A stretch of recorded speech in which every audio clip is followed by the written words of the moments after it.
നമസ്കാരം. ഓപ്പറേഷൻ സിന്ദൂർ പുതിയ രൂപത്തിൽ മുന്നോട്ട് കൊണ്ടുപോകാൻ ഇന്ത്യ പാകിസ്ഥാനിലേക്ക് ഒഴുക്കിവിടുന്ന ജലത്തിന്റെ അളവ് കുറയ്ക്കാനാണ് ഇന്ത്യയുടെ നീക്കം. സിന്ധു നദീജല ഉടമ്പടി തന്നെ മരവിപ്പിച്ച് നിൽക്കുന്ന ഘട്ടത്തിൽ രവി നദിയിൽ നിന്നുള്ള വെള്ളവും ഇന്ത്യ തടഞ്ഞേക്കുമെന്നാണ് റിപ്പോർട്ടുകൾ. മാർച്ച് അവസാനത്തോടെ ഷാഹ്പൂർ കന്തി ബാരേജ് നിർമ്മാണം പൂർത്തിയാകുന്നതോടെ ഇന്ത്യക്ക് ആവശ്യത്തിനുള്ള സംഭരണശേഷി ലഭിക്കും.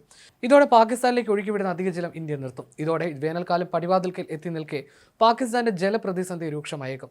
ജമ്മു കശ്മീർ മന്ത്രി ജാവേദ് അഹമ്മദ് റാണയാണ് ഈ വിവരം അറിയിച്ചത്. പാകിസ്ഥാനിലേക്ക് അധിക ജലം ഒഴുക്കുന്ന സാഹചര്യം നിർത്തണമെന്നും അതിനുള്ള തയ്യാറെടുപ്പിലാണെന്നും അദ്ദേഹം പറയുന്നു. പാകിസ്ഥാനിലേക്കുള്ള അധിക ജലം തടയും, അത് തടയുക തന്നെ വേണമെന്നും അദ്ദേഹം പറഞ്ഞിരുന്നു. വരൾച്ചാ മേഖലകളായ കത്വ, സാംബ ജില്ലകളിലേക്കായിരുന്നു വെള്ളം നൽകിയിരുന്നത്.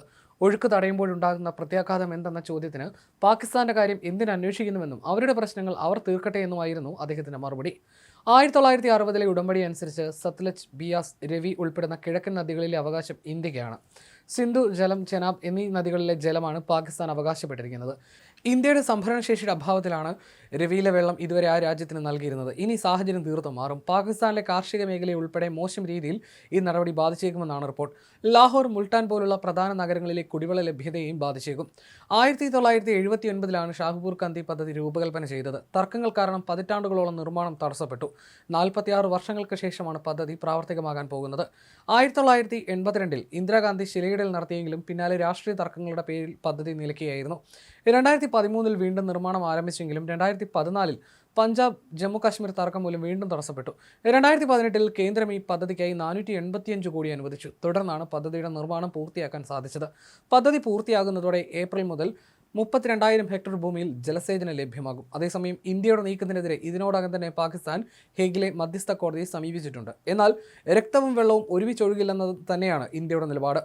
വെള്ളവും രക്തവും ഒന്നിച്ചൊഴുകില്ലെന്ന് വ്യക്തമാക്കി നേരത്തെ സിന്ധു നദീജല വിതരണ കരാറിൽ നിന്ന് ഇന്ത്യ പിൻവാങ്ങിയത് പാകിസ്ഥാൻ കനത്ത തിരിച്ചടിയായിരുന്നു. തൊട്ടു പിന്നാലെ ഇന്ത്യ ജമ്മു കാശ്മീരിലെ ചെനാബ് നദിയിൽ വമ്പൻ ജലവൈദ്യുതി പദ്ധതി ആവിഷ്കരിച്ചത് പാകിസ്ഥാന് കൂടുതൽ ആഘാതവുമായിരുന്നു. ഇതിന്റെ തുടർച്ചയായിട്ടാണ് ഇപ്പോഴത്തെ തീരുമാനം. നേരത്തെ രവി നദിയിൽ നിന്നുള്ള ഇന്ത്യയുടെ ആവശ്യം കഴിഞ്ഞുള്ള അധിക ജലം പാകിസ്ഥാനിലേക്ക് ഒഴുകിയിരുന്നു. സമ്പദ് വ്യവസ്ഥയുടെ ഏറിയ പങ്കും കൃഷിയെ ആശ്രയിക്കുന്ന പാകിസ്ഥാൻ ഇത് വലിയ ആശ്വാസവുമായിരുന്നു.